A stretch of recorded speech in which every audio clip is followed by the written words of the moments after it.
ఓం శ్రీ గురు ఉపదేశం. ఓం శ్రీ గురుభ్యో నమః. గురుపదేశం ఛానల్కి స్వాగతం. నేను లక్ష్మి. ఈరోజు సూత మహర్షి చెప్పిన ఒక శివభక్తుని కథ నేను మీకు చెప్పబోతున్నాను. పూర్వకాలం కాంపిల్య నగరంలో ఒక గొప్ప బ్రాహ్మణోత్తముడు ఉండేవాడు. అతను పూర్వులందరూ కూడా యజ్ఞాలు యాగాలు చేసేటువంటి ఒక గొప్ప బ్రాహ్మణ కుటుంబం వారిది. ఇలా చేసేవాళ్ళని సోమయాజి అని అంటారు. సోమయాజి అంటే యజ్ఞాలు చేసేవారు అని అర్థం. ఈ సోమయాజి కులంలో పుట్టిన ఈ బ్రాహ్మణుని పేరే యజ్ఞదత్తుడు. అతను స్వయంగా యజ్ఞదీక్షను తీసుకుని అతను సోమయాజిగా అవుతారు. అంతేకాకుండా అతను వేదాంగాలు చదివి యజ్ఞాలు మహాయజ్ఞాలు చేయడంలో గొప్ప వ్యక్తి. అందుకోసమే అతను రాజుకి సోమయాజిగా కూడా వ్యవహరిస్తారు. గొప్ప యజ్ఞాలు అవి చేస్తూ మొత్తం అందరికీ మంచిని ప్రబోధిస్తూ ఉండే బ్రాహ్మణోత్తముడు. ఇతనికి ఒక కుమారుడు జన్మిస్తాడు. అతనికి గుణనిధి అని నామకరణం చేస్తారు. అతనికి 8 సంవత్సరాలు వచ్చిన తర్వాత ఉపనయన సంస్కారం చేసి అతన్ని ఒక మంచి గురువు వద్ద విద్యాభ్యాసానికి చేరుస్తారు. తండ్రి తన యొక్క రాజకార్యాలలో చాలా నిమగ్నుడై ఉండంగా పిల్లాడి యొక్క చదువు మీద ఎలా చదువుతున్నాడో ఏమిటి అనే ధ్యాస తండ్రికి ఉండకుండా ఉంటుంది.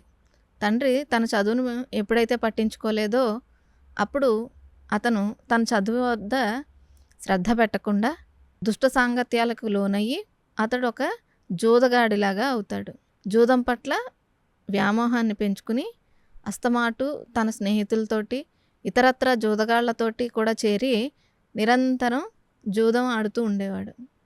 ఇలా ఒక్క జూదం వ్యసనమే కాకుండా దానికి తోడుగా మిగతా అన్ని దుర్వ్యసనాలకి అతను లోనవుతాడు. తన తల్లి దగ్గరికి వచ్చి ఏవో మాయమాటలు అవి చెప్పి అతను తల్లి దగ్గర నుంచి ధనాన్ని, వస్తువులని, బంగారాన్ని తీసుకుని వెళ్ళిపోయి ఆ జూదంలో పెట్టి జూదం ఆడుతూ ఉంటాడు. ఇలా ఉండంగా తన తల్లికి ఏవేవో చెప్పి తన దగ్గర అస్తమాటు ధనాన్ని, వస్తువుల్ని తీసుకుంటూనే ఉంటాడు. తల్లి పుత్రవాత్సల్యం చేత అతని తప్పులన్నిటినీ భరిస్తూ ఉంటుంది. ఈ యజ్ఞదత్తుడు మధ్యలో తన కొడుకైన గుణనిధి గురించి భార్యని అడుగుతూ ఉండేవాడు. ఏడి కొడుకేడి, ఎక్కడున్నాడు, కనిపించట్లేదు, ఎలా ఉన్నాడు, ఏం చేస్తున్నాడు అంటే తల్లి ఇప్పటి వరకు ఇక్కడే పాఠం చదువుకుని ఇప్పుడే తన స్నేహితులు వస్తే బయటకు వెళ్ళి ఆడుకోవడానికి వెళ్ళాడు అని చెప్పి తల్లి కొడుకైన గుణనిధి తప్పుల్ని తండ్రి వద్ద కప్పిపెడుతూ ఉంటుంది. ఇలా చేస్తూనే ఉంటుంది. ఇలా తండ్రి వద్ద తన కొడుకైనటువంటి గుణనిధి తప్పుల్ని ఆమె కప్పుపెచ్చి అతనికి తండ్రికి తెలియనివ్వకుండా చేస్తూ ఉంటుంది. ఇలా తండ్రి ఇంట్లో లేనప్పుడు తన కొడుకుని పిలిచి, నాయన నువ్వు చేసేది తప్పు అని చెప్పి నెమ్మదిగా మందలిస్తూనే ఉంటుంది. అయినా కానీ గుణనిధి ఆమె మాటని పట్టించుకోడు. ఇలా అతనికి 16 సంవత్సరాలు రాగానే గుణసంపన్నమైన కుటుంబం నుంచి ఒక మంచి చక్కని గుణవతి సుందరి అయినటువంటి అమ్మాయిని తీసుకొచ్చి ఈ గుణనిధికి వివాహం చేస్తారు. వివాహం చేసిన తర్వాత కూడా అతని ప్రవర్తనలో ఎలాంటి మార్పు రాదు. తల్లి చెబుతూ ఉంటుంది, భార్య బాధపడుతూ ఉంటుంది. అయినా కానీ వారి మాటలు ఏమీ పట్టించుకోకుండా ఇంట్లో ఉన్న ప్రతి వస్తువు తీసుకెళ్ళి జూదంలో పెట్టడం, ధనాన్ని తీసుకెళ్ళి జూదంలో పెట్టడం, ఇలా అతను చేస్తూనే ఉంటాడు.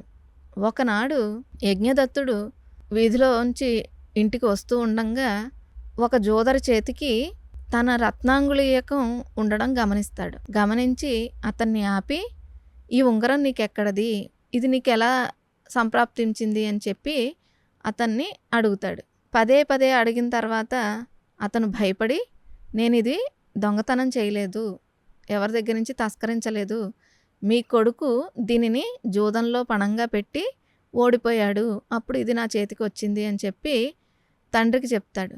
మొట్టమొదటిసారి కొడుకు ప్రవర్తన గురించి తెలియంగానే అతను నిశ్చేష్టుడైపోతాడు. నీ కొడుకు గురించి ఇంతవరకు నీకు తెలియదా అని చెప్పి ఆ జూదర్ ప్రశ్నించేసరికి అతను తల వంచుకుని తన ఉత్తరీయాన్ని నెత్తిమీద కప్పుకుని వడివడిగా అడుగులు వేసుకుంటూ తన ఇంటికి వెళ్ళిపోతాడు. ఇంటికి వెళ్ళంగానే చాలా కోపంతో పెద్ద పెద్దగా అరుస్తూ, "ఓ సోమిదేవమ్మ" అని తన భార్యని పిలుస్తాడు. భయపడుతూ ఆమె అతని ఎదురుకు వచ్చిన తర్వాత, "రాజుగారు నాకు బహుకరించిన రత్నాంగుళీయకం ఏది? నాకు చూపించు" అని చెప్పి భార్యను అడుగుతాడు. అప్పుడు ఆమె కొంచెం ధైర్యం తెచ్చుకుని, "మధ్యాహ్నం 12 అవుతోంది. నేను స్నానానికి ఏర్పాట్లు చేశాను. మీరు స్నానం పూర్తి చేసుకుని మీ అనుష్ఠానం పూర్తి చేసి భోజనం చేయండి. ఆ తర్వాత దాని గురించి నేను మీకు వివరిస్తాను. అది ఎక్కడికి పోలేదు. ఇంట్లోనే జాగ్రత్తగా దాచిపెట్టాను" అని చెప్పి అబద్ధం చెప్తుంది. ఆ అబద్ధాన్ని విన్న యజ్ఞదత్తుడు ఇంకా కోపోద్రిక్తుడై, "నువ్వు ఇట్లా చేస్తున్నావు. ఇంట్లో ఉన్న పెద్ద పెద్ద పట్టుచీరలు, రాజుగారు బహుకరించిన విలువైన వస్తువులు, నేను ఎక్కడి నుంచో దేశాల నుంచి తీసుకొచ్చిన చందనపు దంతపు బొమ్మలు, ఇవన్నీ కూడా ఎక్కడెక్కడ ఎవరెవరు ఇంట్లో ఉన్నాయో నీకు తెలుసా? నీ కొడుకుని ఇంతకాలం నువ్వు కప్పిపుచ్చి ఇలా నన్ను మభ్యపెట్టావు" అని చెప్పి భార్య మీద అమితంగా కోప్పడతాడు. "నువ్వు ఇలా నీ కొడుకు చేసిన అన్ని తప్పుల్ని కప్పిపుచ్చి వాణ్ణి వెనకేసుకుని వచ్చావు. కుపుత్రత్వం కన్నా అపుత్రత్వమే మేలు" అని చెప్పి అతను, "నువ్వు ఇప్పుడే నువ్వులు నీళ్లు తీసుకునిరా. నేను వాడికి తిలోదకాలు ఇచ్చేసి నాకు కొడుకు లేడని అనుకుంటాను. ఇదంతా జరగడానికి కారణమైనటువంటి నిన్ను కూడా నేను భార్యగా స్వీకరించను. నేను ఇప్పుడే వేరొక భార్యని పెళ్లి చేసుకున్న తర్వాతే భోజనం చేస్తాను" అని చెప్పి అతను ప్రతిజ్ఞ చేస్తాడు. ఆ విధంగానే అతను చేస్తాడు కూడా.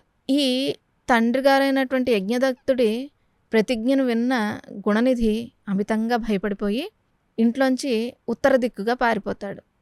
అలా వెళ్ళగా అతనికి దూరంగా ఒక శివాలయ గోపురం కనిపిస్తుంది. ఆ అమ్మయ్య అనుకుని అతను నెమ్మదిగా అక్కడికి నడుచుకుంటూ వెళ్ళి ఆ నదీ తీరాన ఉన్న ఒక అరుగులాంటి దాని మీద అతను కూర్చుని, ఇప్పటివరకు అలసిపోయి ఉన్నాడేమో, నెమ్మదిగా అతను అక్కడ నిద్రపోతాడు. కన్ను తెరిచి చూసేసరికి మొత్తం అందరూ ఆ వేళ శివరాత్రి అవుతుంది. ఆ శివరాత్రి రోజున అనేక మంది భక్త సందోహం అంతా అక్కడికి వస్తూ శివ శివ శివ శివ అంటూ శివనామస్మరణ చేస్తూ వస్తూ ఉంటారు. వారందరినీ చూస్తూ ఉంటాడు. కానీ ఇతనికి లోపల చాలా ఆకలేస్తుంది. అయ్యో, నేను ఇప్పుడు ఇంట్లోంచి పారిపోయి వచ్చానే. ప్రతిరోజు నాకు అమ్మ లేవంగానే చక్కగా అన్నం అది పెట్టి నాకు బోల్డని శుశ్రూషలు చేసేది అని అనుకుని తల్లిని తలుచుకుని బాధపడుతూ ఉంటాడు. అంతేకాకుండా ఇంట్లోంచి దూరమై వచ్చిన వాడికి చదువే హితుడుగా ఉంటుంది. అలాంటి ఒక చదువును కూడా నేను అశ్రద్ధ చేశాను. నాకు బ్రతకడానికి ఇప్పుడు చదువు లేదు, నా వద్ద ధనం కూడా లేదు. ఎలాగా అనుకుంటూ అతను చింతిస్తూ కూర్చుంటాడు. తనకి విపరీతమైన ఆకలి ఒక పక్కన, ఆకలిని తీర్చుకోవడానికి ఏం చేయాలో దారితోచని స్థితిలో ఉంటాడు. అక్కడ ఒక గుంపుగా కొందరు భక్తులు శివుని నైవేద్యం కోసం రకరకాల మధుర పదార్థాలన్నీ తీసుకువస్తూ ఉండడాన్ని గమనిస్తాడు. వారందరూ అక్కడ తీర్థంలో స్నానం చేసి గుళ్ళోకి వెళ్ళడం చూసి వారిని అనుసరిస్తూ ఇతను కూడా స్నానం చేసి వారి వెనకాలే వెడుతూ వారిని అడుగుతాడు. ఇవన్నీ శివునికి నైవేద్యం పెట్టిన తర్వాత భక్తులకు పంచుతారా అని అడుగుతాడు. అడిగితే, అవును, శివుడికి నైవేద్యం చేసిన తర్వాత ప్రసాదంగా పంచుతాము అని చెప్పి వారు చెప్తారు. ఆ మాటలు విని గుణనిధి కూడా వారితో పాటుగా గుళ్ళోకి వెళ్తారు. ఆ రోజు శివరాత్రి కావడం చేత శివునికి మహా విశేషంగా అనేక రకాలైనటువంటి పూజలు, అభిషేకాలు జరుగుతాయి. వాటినన్నిటినీ అమిత శ్రద్ధాభక్తులతో ఈ గుణనిధి చూస్తాడు. అయిన తర్వాత శివునికి మహానైవేద్యంగా ఈ మధుర పదార్థాలన్నింటినీ నివేదన చేస్తారు. నివేదన చేసి అవన్నీ స్వామివారి వద్దనే ఉంచి వీరందరూ బయటకు వచ్చేసి నిద్రపోతారు. నిద్రపోయినప్పుడు అతనికి ఇంకా ప్రసాదంగా అది లభించలేదన్న ఇదితోటి ఆకలికి తాళలేక అతను అందరూ పడుకున్నారని సరే అని తలచి నెమ్మదిగా ఆ గుడి లోపలికి వెళ్తాడు. వెళ్ళి అక్కడ ఆ మధుర పదార్థాలని చూద్దాం అనుకుంటే అక్కడ దీపం చాలా చిన్నగా వెలుగుతూ ఉంటుంది. అప్పుడు అతను తన ఉత్తరయ్యాన్ని కొంచెం చింపి దాన్ని ఒత్తిగా మలచి దీపం వెలిగిస్తాడు. వెలిగించి ఆ కాంతిలో అక్కడ పాయస పాత్రని, బంగారంలో ఉన్న పాయసాన్ని చూసి దాన్ని తీసుకుని బయటికి వచ్చేస్తూ ఉంటాడు. వచ్చేసే ఈ క్రమంలో అతను చూసుకోకుండా అక్కడ నిద్రిస్తున్న ఒక భక్తుని కాలు తొక్కుతాడు. ఒక్క ఉదుటున లేచిన అతను ఈ పాయస పాత్రను పట్టుకుని వెళ్ళిపోతూ ఉన్న గుణనిధిని చూసి దొంగ దొంగ అని అరుస్తారు. అది విన్న అక్కడున్న రాజభటులు వెంటనే ఇతను దగ్గరకు వస్తూ ఉండగా వారిని చూసి భయపడి ఇతను ఆ పాయస పాత్రతో సహా పరిగెట్టడం ప్రారంభిస్తాడు. అతన్ని పట్టుకునే క్రమంలో ఈ రాజభటులు అతను దొరకట్లేదని చెప్పి వారి వద్దనున్న బాణాన్ని సంధించి అతన్ని కొడతారు.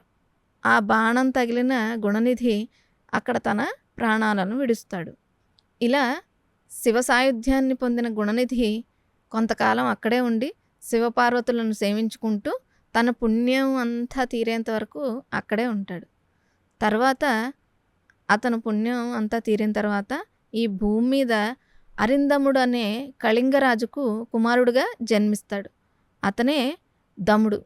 ఇలా దముడుగా ఉన్న అతను పుట్టుకతోనే ఎంతో శివభక్తి కలిగిన వాడిగా ఉండి తన రాజ్యంలో ఉన్న అందరి ప్రజల చోటి శివభక్తి పరాయణులుగానే చేస్తాడు. ఎన్నో శివాలయాలను కట్టించి వాటిలో నిత్యము పూజలు జరిగే విధంగా ఏర్పాట్లు అవి చేస్తాడు. ఇంత గొప్ప శివభక్తి పరాయణుడిగా ఉన్న దముడుని అతని భక్తికి మెచ్చి శివుడు సర్వ సంపదలకు నిలయమైనటువంటి అధిపతిగా కుబేరుడిగా నియమిస్తాడు. అతను ఒక దిక్కుకి దిక్పాలకునిగా కూడా శివుడు నియమిస్తాడు. ఇలా తన భక్తితోటి ఒక మామూలు వ్యక్తిగా ఉన్న గుణనిధి గొప్ప కుబేరుడిగా మార్పు చెందుతాడు. ఇది శివభక్తిలోని ఆంతర్యం. ఈ కథ మీకు నచ్చినట్లయితే మీ స్నేహితులతోటి, బంధువులతోటి షేర్ చేయండి. మరిన్ని మంచి మంచి కథల కోసం మా గురూపదేశం ఛానల్ని సబ్స్క్రైబ్ చేయండి. అంతవరకు నమస్కారం.